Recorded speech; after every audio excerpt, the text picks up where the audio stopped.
Senator James Lankford is the sponsor of a bill which would impose heavy military and economic costs on Russia. And he joins us now. Senator, thank you for being with us. Why wait until the invasion starts to begin the process of getting Russia's attention? Yeah, obviously, we need to be able to make it very, very clear in advance, not just that there will be sanctions, but what those sanctions will be. And it's not just what they call primary sanctions. It's also secondary sanctions. Say, if you do business with Russia, you can't do business with Russia and with the United States. We're the largest economy in the world. Everyone across the world wants to do business with us. But if we say if you do business with Russia, you can't also do business with us, it actually puts the entire world on notice, and it severely limits the access to capital to Russia. Everyone forgets Russia's economy is smaller than the size of Texas's economy. So they have a very small economy. They're very dependent on their exports of oil and natural gas. If we're to put real leverage on them, it's put leverage on in cutting off their oil and gas sales to the world and then supplying that oil and gas to the rest of the world. And so the world knows you do have a reliable partner, and Russia loses access to capital. That's real sanctions that'll really matter to Russia. Senator, I want to play a clip from the Ukrainian leader and get you to respond on the other side. We are being told that you have several days and then the war will start. And I said, okay, then apply the sanctions today. Yes, they say, we apply sanctions when the war will happen. I'm saying, fine, but you are telling me that it's 100% that the war will start in a couple of days. Then what are you waiting for?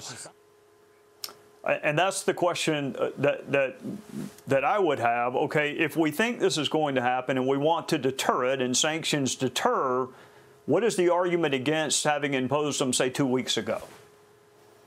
Yeah, that's the biggest challenge that we've all fought through in this process. We brought up multiple times this piece of legislation to say, let's do it now. We actually brought up about 5 weeks ago the issue with Nord Stream 2 pipelines to be able to imply sanctions on that. Be able to make a very clear signal on their natural gas sales into Germany and into Western Europe. All these things should have already been done in place. It is so much easier to prevent a war from starting than it is to stop a war once it's already started.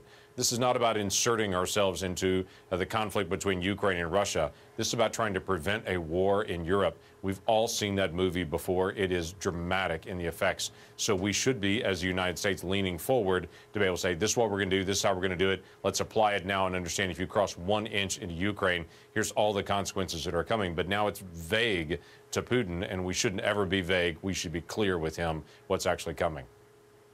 What has been the impediment? What has stopped either Congress or the White House from doing it or creating that list of primary and secondary sanctions that you made reference to? So the White House has actually been pushing hard against putting any kind of sanctions issue out, saying if we put out any kind of sanctions word now, then that will encourage Russia to actually attack. I think that's absurd to think that Russia would attack because the House and the Senate actually applied sanctions to Russia if they attack. That's not provocative. That's a clear message back to them.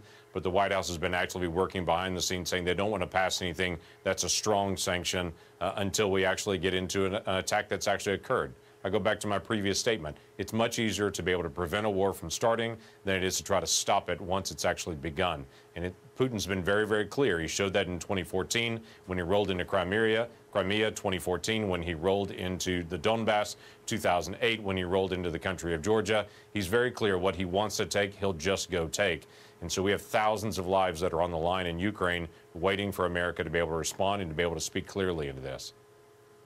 Senator, I know you've been working on this. Some of your committee assignments, present and past, have made you an expert in this realm. Do you think NATO is of one mind? Are we of one accord on the issue of sanctions, or has Putin already succeeded in splintering the allies? I think actually Putin has actually pushed NATO closer to each other in this point. NATO is waking up again, where so many NATO countries have said Russia's really not on the move. This is not an issue. Now you watch Russia, if they roll into Ukraine, they're a few hours away from Warsaw at that point and moving right into Poland and continue to be able to expand. So I think NATO is awakening where they have been passive in the past. This is something President Trump worked very hard on, was to be able to push NATO to start equipping themselves and to be able to prepare for their own defense. I'm grateful that they've already stepped up over the several years of the Trump administration, invest more in their defense. Quite frankly, probably those nations are also grateful as well now that they were actually preparing for their defense, because it takes multiple years to be able to be ready. But now it's time for them to be able to actually be ready and to be able to stand strong. You can't have a moment where people are weak in dealing with Putin. Putin's going to deal with strength, and if you don't meet strength with strength, then he will just roll over you, and we've seen that in multiple places. Senator, thank you for your leadership on this issue, and we wish you wisdom as you participate in the decision-making process in the days to come. Yeah, pray for the peace there in Ukraine. We know a lot of folks there. We've interacted with them for years. This is not just some nation far away. We know some of these folks, and so let's continue to be able to pray for peace and yet be prepared for war if it comes. Hey, Sean Hannity here. Hey, click here to subscribe to Fox News YouTube page and catch our hottest interviews and most compelling analysis. You will not get it anywhere else.